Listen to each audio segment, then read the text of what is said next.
Hello and welcome to Latet News, the best place to receive your daily broadcast. I'm Artemis Ray, and today we'll be hearing from some citizens in our city. First up, I will be interviewing Buff Puff, the mayor of our city. Welcome to the show, Mayor Puff. Thank you for having me. Now, our beloved mayor is at the end of his second term here in Latet, and he has done so much good for our city. So our first question is, what have you done specifically to make this city a better place? Well, I have done many things. One of my proudest achievements is creating a new school system. When I went to school here, there was close to nothing to help me find out what job I would want to pursue. I knew that I needed to change that for the children of the future. I made an exam that students can take before middle school, high school, and college that will determine their aptitude for careers.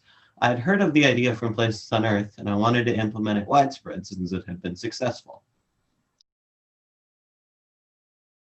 Yes, I remember taking that exam. I always got the highest aptitude score for teaching, but I knew that I had the deciding factor and chose reporting. I am happy to report that it has been going well for me. Now, our next question for you, Mayor Puff, is how do you personally feel about our healthcare system here? The healthcare in our city is free. This is because we do not believe that people should have to pay for their safety. In other places that do not have free healthcare, there are many problems, one of which is people not being able to pay for said healthcare.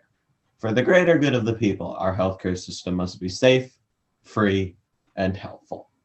Well, thank you so much for coming in here today, Mayor Puff. It's my pleasure. And next up on our show, we have another special guest, a citizen who's lived in Latet all their life. Welcome to the show, Jupiter Luna. Thank you for inviting me. The first question for you is why should other people come to Latet?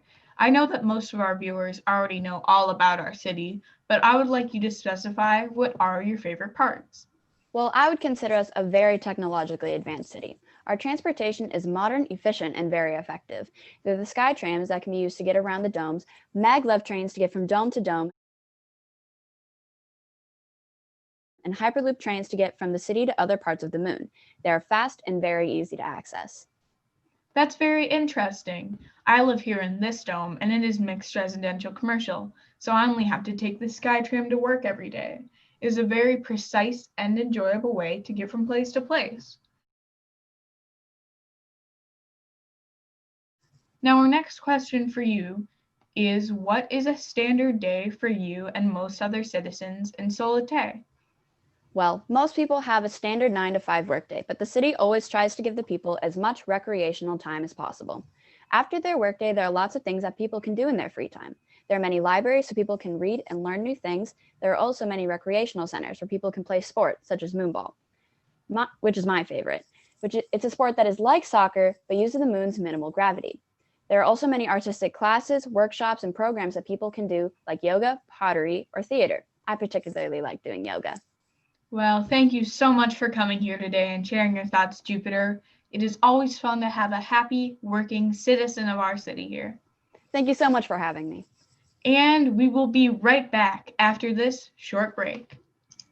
And we are back with two more special guests who may be the most important people in our city.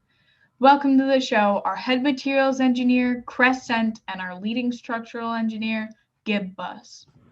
It's an honor to be here today. Yes, it's our pleasure.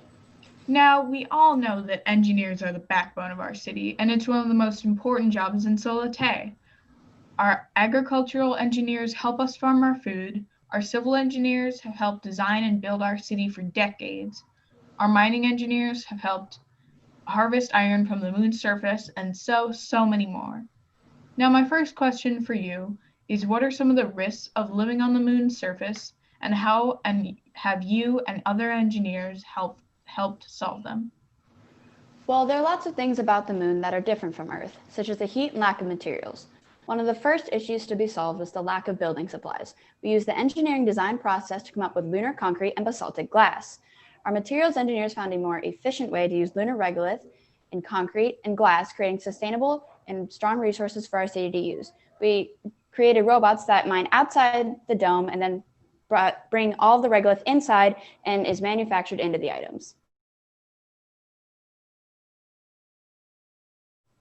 Another problem that we encountered was the intense radiation coming from the sun. It is very dangerous for humans to be exposed to such a large amount of radiation without Earth's atmosphere to protect us, so we designed the glass to protect against this radiation. Although it doesn't block out 100% of the radiation, so citizens are encouraged to wear SPF 60 when they travel outside of a building for an extended period of time. Very interesting. I know that the engineers of our city love it when our citizens learn more about how our city was created. Now, my parents were materials engineers as well, so I know a lot about the dome building process. If I'm correct, we use our solar farms to create immense heat for the heating of the domes and the creation of the lunar steel, which I think is very innovative. Now, my next and final question for you, Gibbus, is what are some of the risks that had to be taken when deciding to build a city on the moon? Well, the city's first engineers decided to build Latet on the equator of the moon. Doing this meant that we did not have as much water near us, since most of the water is on the poles. We had to prioritize having sunlight and more even temperatures over our water. For about 60 years, we traded water for power with other cities until we had enough.